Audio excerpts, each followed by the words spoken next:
Hi everybody and welcome to Heel Heat. My name is George Coles and on this episode we're doing a top 10. The topic of the top 10? Top 10 Bullet Club matches. Now this is matches of members of the Bullet Club while they were in the Bullet Club. And the reason for the top 10 is the day that this drops, the day that this is coming out, is going to be the 10th anniversary of the Bullet Club. Wow, that's flown by really quickly. So to celebrate, what better way than my 10 favorite matches in the history of the Bullet Club. I'm pretty sure all 10 of these matches can be found on New Japan World if you want to go back and check them out if you haven't watched them. I highly recommend every single match on this. With all that being said, let's skip the delay. Jumping right in, number 10, Kenny Omega vs. Kazuchika Okada at Wrestle Kingdom 11. And get ready to hear those names a lot. What can I say about Omega and Okada that hasn't been said a million times? Their feud, their matches are the modern equivalent of Steamboat versus Savage, Steamboat versus Flair, Shawn Michaels versus Bret Hart, any historically great wrestling match these matches compare to. And this to me is one of my favorites of them, and spoiler, you're going to see others. I really enjoy this match. This match is a little bit different than the other ones, and I don't want to spoil too much of it. This is the first in a series of 4 matches, and it's the one that got everybody talking because Dave Meltzer broke his scale to give it 6 stars. This is just a fantastic tale of the stalwart ace of the company in Okada up against this guy who's pretty much tearing through the company. These two guys were destined to have a match together. Everybody was looking forward to it. It definitely over-delivered, hence why it's on the list. Now going from that, our number 9, Kenny Omega versus Cody from the G1 special in San Francisco. This to me may not be as good of a match in a bubble as a lot of these other matches are.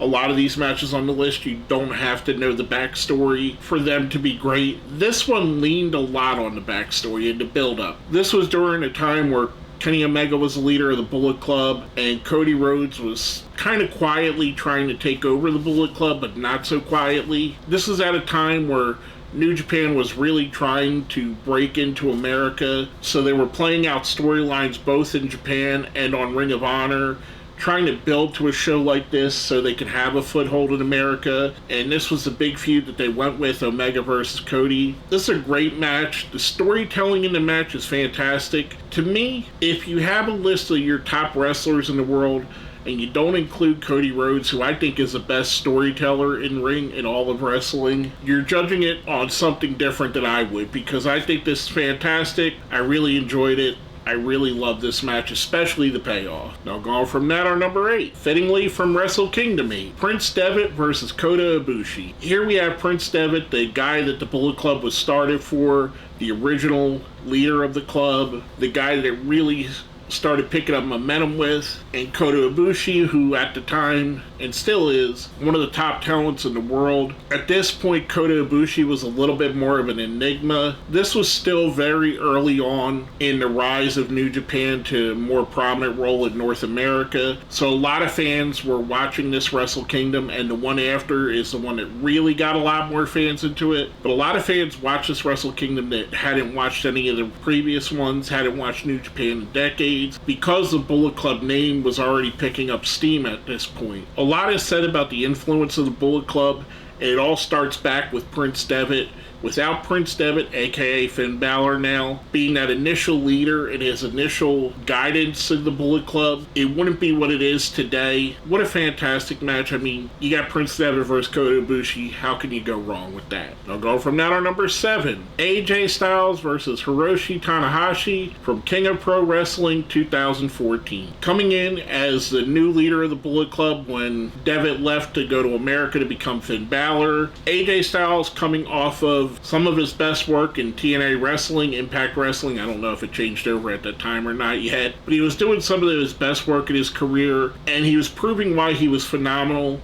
He bets on himself after TNA offers him a small contract. I don't remember the numbers, but it was something like a quarter of what he had earned previously. He goes out and bets on himself, goes to New Japan, becomes the new leader of the Bullet Club, elevates the Bullet Club to a whole nother level just by being the new leader in the company.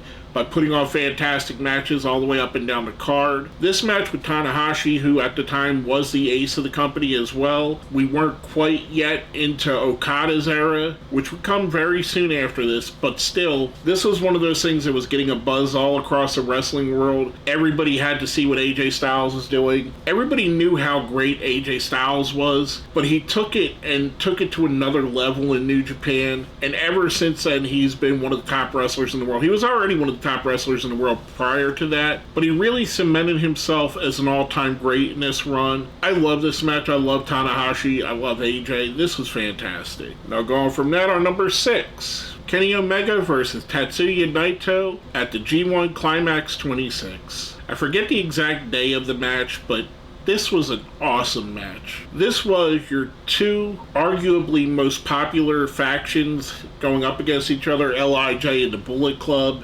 Bullet Club seeming to have a more worldwide fan base, where LIJ seemed to have a bigger fan base in Japan, their base of operations. You got two wrestlers that are absolutely hungry to show that they should be on the top of the card, going out there and proving why they should be in that consideration, why the Okadas and the Tanahashis of the world need to move out of the way for them. Another absolutely fantastic match. Again, these are all on New Japan World. I highly recommend checking them all out. I'm trying not to say too much if you do want to check them out if you haven't watched them previously, but this was just amazing. Now going from that, our number 5.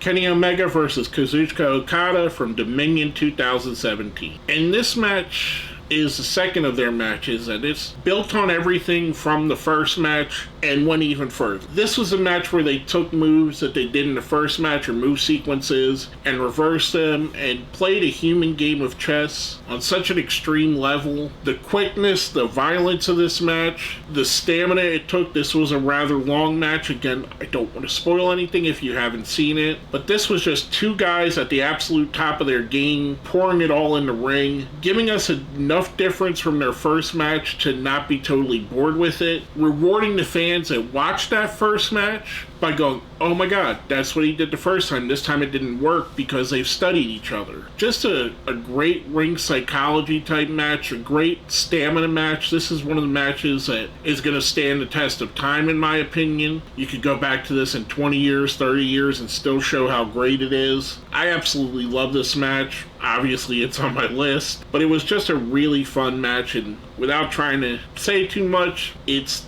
definitely one of the best matches in Bullet Club history. Now going from that, our number 4. From Wrestle Kingdom 10, AJ Styles versus Shinsuke Nakamura. This is basically both guys' goodbye letter to New Japan Pro Wrestling. Both were about to leave and go over to WWE. They had a few matches each after this, but pretty much this was them saying goodbye. AJ, who had taken and elevated the Bullet Club from where Fergal Devitt left it, or Prince Devitt left it. Shinsuke Nakamura, who had been one of the top 2 or 3 guys who really built the Intercontinental Championship and built Chaos. It was built on the back of Shinsuke Nakamura. Just a phenomenal, no pun intended, phenomenal match. 2 of the all-time greats, in my opinion. 2 absolutely fantastic wrestlers going out here. Again, giving the world one last run in New Japan, giving New Japan one last great match before they leave. Just a fantastic showing between the two. I absolutely loved it. Now coming in at number 3, Kenny Omega versus Kazuchika Okada from the G1 Climax 27 semifinals. And I told you were going to hear these guys' names a lot. This is the third match in their historic run of matches with each other, and it was all wrestled within the constraints of the G1 timing. Both of the previous matches had gone more than 30 minutes, whereas the G1 has a strict 30-minute time limit. So they really showed in this match, and again, I'm trying to say this with as little spoilers as possible. Basically, Okada was up by a point on Omega, so Okada could have either a win or a tie. Okada would have been going to the finals. However, Kenny Omega needed to win to get to the finals. And the way they wrestled each other kind of leaned heavily on that. Whereas Kenny Omega was more deliberate, trying to hit more high-impact moves rapidly, Kazuchika Okada was very comfortable with slowing down the match, taking his time, trying to draw it out as long as possible, knowing that in the back of his head, if they get to the tie, he moves on. Everything I loved about the first two matches, again, was brought into this match. Again, you have two guys that are calling back to spots from the first couple matches where they made mistakes previously. They cleaned it up and didn't make the mistakes here, where they were overly aggressive before. Kenny Omega stayed overly aggressive here, and at times that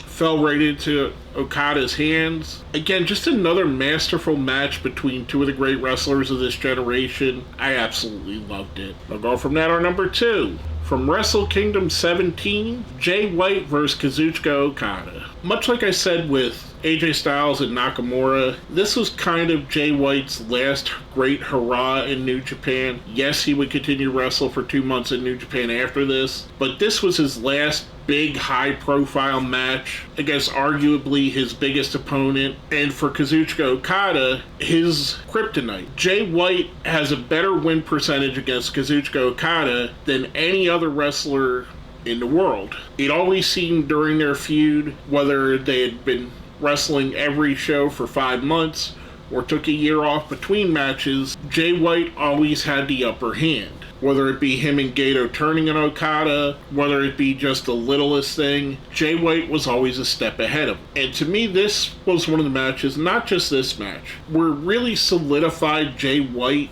and his era of the Bullet Club. I feel bad for Jay White because for a few reasons. First off, he had to kind of take over the Bullet Club when half of the Bullet Club left, whereas other people like AJ took over. He still had most of what they had there built. When Kenny Omega had taken over, the Bullet Club was big enough that losing AJ Styles and the Good Brothers didn't really hurt it. Whereas we have Jay White coming in and you're losing all of the elite. Now, whether they were part of the Bullet Club or not at the time, you always had that as a fallback for feuds for him. The second part of his run, which really hurt it, was most of his run as a leader was during Pandemic Era. The less we speak about Pandemic Era, the better, because I don't think anybody wants to go back to that, and I don't think anybody remembers those times fondly. This to me was New Japan coming back and coming back as strong as they ever been. This was, I think, the second Wrestle Kingdom that allowed fans back, but they were fully allowed back at this point. They were allowed to cheer and everything. So what better way to bring them back than having your two best wrestlers, Jay White and Kazuchika Okada, throw on a match here? I thought this was absolutely amazing, hence why it's on my list. Now, before I get to number one, I do a little thing here on my top 10s called the best of the rest. Basically things that were considered for the list but didn't quite make it. First up, AJ Styles versus Kazuchika Okada from Wrestling Dontaku 2014. What can I say about AJ Styles and Kazuchika Okada that I haven't said 20 times already on this video? Two of the absolute great wrestlers of their time. Again, this is during the era where Bullet Club was really taking a hold and really taking over the wrestling world. Just a fantastic match between two of the all-time greats. I absolutely loved it. Next up, the one tag team match. It didn't make the list, but I did consider it. The Golden Lovers, Kenny Omega and Kota Ibushi versus Nick and Matt Jackson, the Young Bucks. And this is from Strong Style Evolved. This again was another foray into North America, trying again to get a foothold, and New Japan has been trying for a few years now. I think it really hurt them with the Elite leaving because it kind of felt like they were going to piggyback on the Elite and their popularity and the Bullet Club popularity in America to build New Japan America in around them. Unfortunately, when they left, it kind of crumbled a bit. We did get some awesome things with New Japan Strong, which I think is absolutely amazing. They've continued to come and tour in America, which is awesome. They're not quite getting the crowds they were when the Elite was there, but I think they can build that back up. This was just one of those things that showed the whole wrestling world that there needed to be something different, whether that be AEW coming out of that or New Japan itself. The wrestling world changed because of matches like this, and for the better, in my opinion. The last but not least on the best of the rest, from the G1 Supercard, The co-promoted with Ring of Honor show in Madison Square Garden, Jay White vs. Kazuchika Okada. From what ended up being a much maligned card, I have to believe originally when they booked Madison Square Garden, they thought they were going to have Kenny Omega, the Young Bucks, Hangman Page, Chris Jericho, and other wrestlers that went on to be the building blocks for AEW. Even with that being said, the New Japan half of the card, Ring of Honor was hurt more by the Elite than New Japan, in my opinion. The New Japan half of the card was rather stellar, and it was highlighted by this match with Okada and Jay White. Another time that Jay White is out there, and he still brags to this day about single-handedly selling out the Garden. Again, one of my favorite Jay White matches, one of my favorite Bullet Club matches, hence why it was considered for the list. It just didn't quite make it. Now, before I get to number one, if you think I put something too high, something too low, left something off the list altogether, let me know down here in the comments. While you're there, smash the like button, share the video, subscribe. If you see where it says join, that's how you become a channel member. And with all that being said, my number one match in Bullet Club history, Kenny Omega vs. Kazuchika Okada 4 from Dominion 2018. This match to me was a culmination of everything they did in all three of the matches previously. And again, I keep saying that every time we ramp it up one more. It's a 2 out of 3 falls match. By the time they got here, they both had a win, they both had a draw underneath their belts. And this was the ultimate match between the two. You're going to get a definite winner and a definite loser.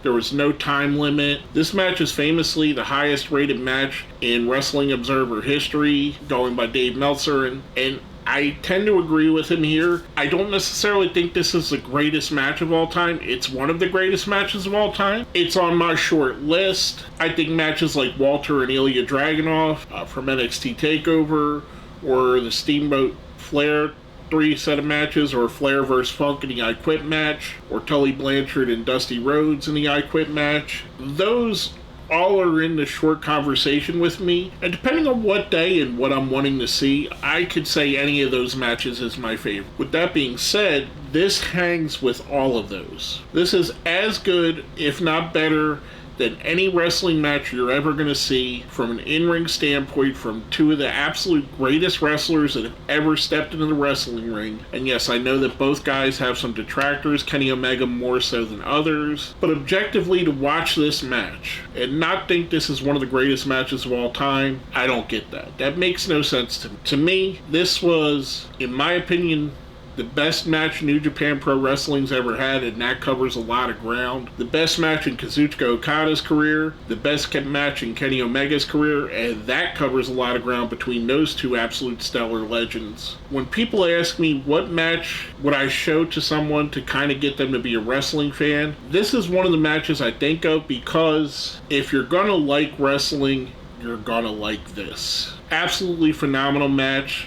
No pun on the AJ Styles again. My favorite match, again, of the Bullet Club, of either of these two guys, of New Japan. My favorite match of all of those things. With all that being said, again, if you think I put a match up too high, too low, left some matches off altogether, let me know in the comments. And if you made it all the way to the end, let me know you made it to the end by giving me your favorite Bullet Club match. Let me know what match is your favorite of all the Bullet Club members. It could be a singles, could be a tag, could be a 10-man tag, it could be anything you want. Put it down here in the comments. With all that being said, my name is George Coles, and this has been another Heel Heat Top 10.